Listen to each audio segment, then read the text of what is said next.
quand même ridicule quand vous voyez aujourd'hui 19 mois de génocide dénoncés par toutes les instances internationales, par des experts, y inclut des experts israéliens, et que l'Europe va maintenant mener une enquête pour voir si peut-être il y a des violations des droits humains. Évidemment que c'est too little too late, comme on dit en anglais. Il faut intervenir aujourd'hui pour garantir que l'aide humanitaire arrive. Vous avez vu la nouvelle qu'il y a 14 000 enfants qui risquent la mort par faim d'ici 48 heures.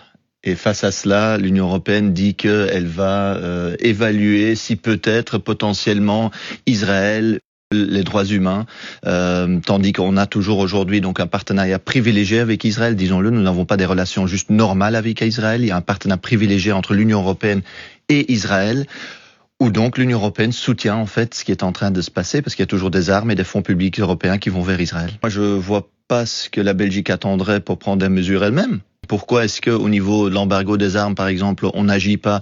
On a eu Theo Franken et Georges-Louis Boucher qui ont dit des choses absolument, qui ont ironisé même sur le sort des Gazaouis, que c'était inacceptable. Et aujourd'hui, moi je trouve que la Belgique doit donner l'exemple au niveau européen. Le ministre des Affaires étrangères a plaidé hier au sommet européen pour que l'Europe aille plus loin.